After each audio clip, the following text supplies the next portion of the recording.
जय श्री कृष्णा दोस्तों, मैं हूं नरेंद्र अग्रवाल और आप देख रहे हैं नरेंद्र अग्रवाल यूट्यूब चैनल। तो ये वीडियो डिमांडिंग वीडियो है। हमारे कई दर्शकों ने, हमारे कई व्यूवर्स ने, हमारे कई सब्सक्राइबर ने हमें कमेंट्स किए हैं, मेल किए हैं कि एक वीडियो रत्नों के प्रभाव की अवधि पर बनाइए कि कौन सा रत्न कितनी अवधि के बाद में समाप्त हो जाता है या काम नहीं करता है और रत्न को कब बदल लेना चाहिए। तो आज का ये वीडियो इसी जानकारी से भरपूर है और इसीलिए ये वीडियो आपको अंत तक देखना चाहिए, क्योंकि आज इस वीडियो में हम आपको रत्नों के प्रभाव की अवधि कितनी होती है, किस रत्न को कितने समय तक पहना जा सकता है, पूरी जानकारी शेयर करने जा रहे हैं। और निश्चित रूप से ये वीडियो आपके लिए उपयोगी साबित होगा यदि आप किसी भी प्रकार का रत्न धारण कर चुके हैं या करने वाले हैं। तो आइए शुरू करते हैं। देखिए दोस्तों, प्रत्येक रत्न को, किसी भी रत्न को धारण करने के लिए एक निश्चित माप और समय तय किया गया है और इस निश्चित माप में ही रत्न को धारण करने पर ही वो फल प्रदान करता है। उससे कम या अधिक होने पर वो फल प्रदान नहीं कर पाता है। एक एक करके हम हर रत्न की बात करेंगे। सबसे पहले बात करते हैं माणिक्य की। माणिक्य सूर्य का रत्न माना जाता है, जिसे अंग्रेजी में रूबी कहा जाता है, और ये रत्न जितना बड़ा धारण किया जाए उतना ही अच्छा माना जाता है। 3 रत्ती से कम वजन का माणिक्य धारण करना बिल्कुल भी अच्छा नहीं माना गया है, बिल्कुल बेकार है। तो 3 रत्ती का रत्न कम से कम धारण करना चाहिए। यदि माणिक्य को सोने की अंगूठी में आप जड़ रहे हैं, सोने की अंगूठी में लगा रहे हैं, तो सोने की अंगूठी का वजन 4 रत्ती से कम नहीं होना चाहिए। माणिक्य का प्रभाव अंगूठी में जड़ाने के समय से 4 वर्षों तक रहता है, यानी कि माणिक्य की प्रभाव की अवधि 4 वर्ष है। इसके बाद में आपको दूसरा माणिक्य चेंज कर लेना चाहिए। बात करते हैं मोती की। मोती चंद्रमा का रत्न माना जाता है, अंग्रेजी में इसे पारल कहते हैं। तो चंद्रमा के रत्न मोती की अंगूठी पहनने के लिए कम से कम 4 रत्ती का मोती जरूर होना चाहिए। इसके लिए अंगूठी भी सोने की या फिर चांदी की ही होनी चाहिए, अन्य किसी धातु में आपको मोती धारण नहीं करना चाहिए।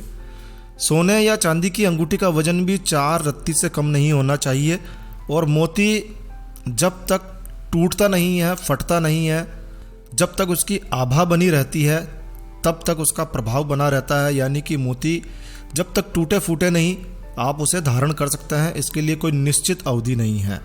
बात करते हैं मूंगा की। मूंगा मंगल का रत्न है और मूंगा कम से कम 8 रत्ती का होना चाहिए और 6 रत्ती वजन की सोने की अंगूठी में ही इसे घड़वाना चाहिए। यानी कि मूंगा कम से कम 8 रत्ती का होना चाहिए और जो सोने की अंगूठी यदि आप लेते हैं तो उसका वजन 6 रत्ती होना चाहिए।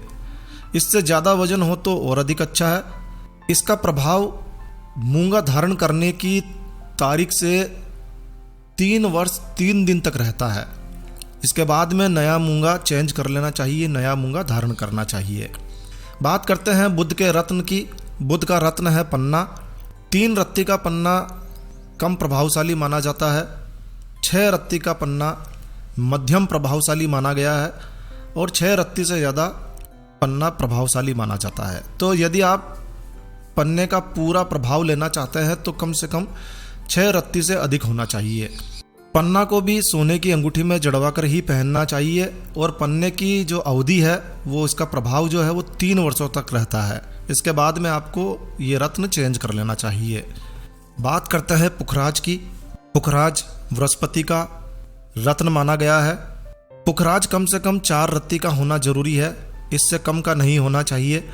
इसे भी सोने या चांदी की अंगूठी में ही मंडवा कर धारण करना चाहिए और अंगूठी पहनने के दिन से, अंगूठी धारण करने के दिन से पुखराज का प्रभाव 4 वर्ष 3 महीने 18 दिनों तक रहता है। इसके बाद में आपको पुखराज बदल देना चाहिए। बात करते हैं शुक्र के रत्न की। शुक्र का रत्न होता है हीरा। 7 रत्ती या इससे अधिक सोने की अंगूठी में शुक्र के रत्न को धारण करना चाहिए। डायमंड 1 रत्ती से बड़ा होना चाहिए। 1 रत्ती से बड़ा हीरा जुड़वा कर पहनने से ये काफ़ी प्रभावशाली माना जाता है, इससे कम इसका प्रभाव देखने को नहीं मिलता है। अच्छा, हीरा जितना बड़ा होता है उतना ही ज़्यादा लाभदायक होता है। इसके लिए सोने की अंगूठी ही होनी चाहिए, अन्य दूसरी अंगूठी में हीरे को धारण नहीं करना चाहिए और हीरे का प्रभाव 7 वर्षों तक रहता है।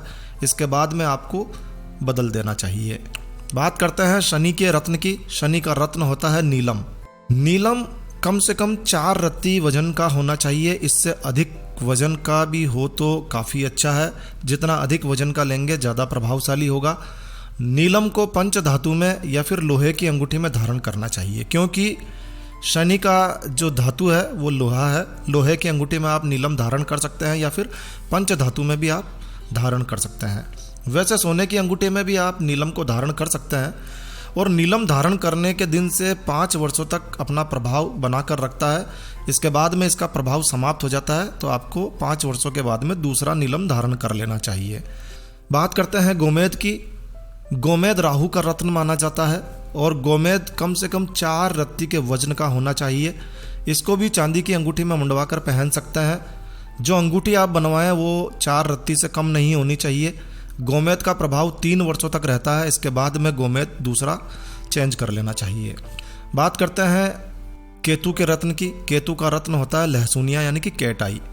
कम से कम 4 रत्ती का लहसुनिया होना चाहिए और 7 रत्ती वजन की पंच धातु की या फिर लोहे की अंगूठी में इसे आप पहन सकते हैं। किसी और धातु में इसे नहीं पहनना चाहिए। अंगूठी का वजन कम से कम 7 रत्ती होना चाहिए, इससे कम नहीं होना चाहिए। और लहसुनिया 4 रत्ती से कम वजन का नहीं होना चाहिए। तो कम से कम लहसुनिया 4 रत्ती का होना जरूरी है। पहनने के दिन से इसका प्रभाव 3 वर्षों तक रहता है। इसके बाद में ये बेकार हो जाता है। तो केतु के रत्न को यदि आप धारण करते हैं या आपने धारण किया हुआ है, तो यदि 3 वर्ष हो चुके हैं तो आप समय आ चुका है कि आप इसे बदल लें। तो दोस्तों ये थी विभिन्न रत्नों के 9 ग्रहों के रत्नों के प्रभाव की अवधि के बारे में जानकारी। आशा है ये जानकारी है वीडियो आपको काफ़ी अच्छा लगा होगा। तो बस इस वीडियो को यहीं विराम देते हैं दोस्तों। यह जानकारी आपको अच्छी लगी हो, यूज़फुल लगी हो तो कृपया लाइक के बटन पर ज़रूर क्लिक कीजिए। और यदि आपने हमारा ये चैनल सब्सक्राइब नहीं किया हुआ है तो कृपया चैनल सब्सक्राइब कर लीजिए, क्योंकि इस चैनल पर हम लेकर आते हैं आपके लिए तरह तरह की धार्मिक जानकारियाँ, होम रेमेडीज, होम टिप्स और टेक्निकल नॉलेज। तो सब्सक्राइब करने पर आपको हमारे नए वीडियोस की अपलोड्स लगातार निरंतर मिलती रहेगी। तो अभी सब्सक्राइब के लाल बटन पर क्लिक करके चैनल सब्सक्राइब कर लीजिए। तो एक नया वीडियो, एक नई जानकारी लेकर मैं आपका दोस्त नरेंद्र अग्रवाल फिर मिलूंगा। तब तक के लिए stay healthy, stay happy. Thank you for watching my video. Thanks. जय श्री राम, जय हनुमान।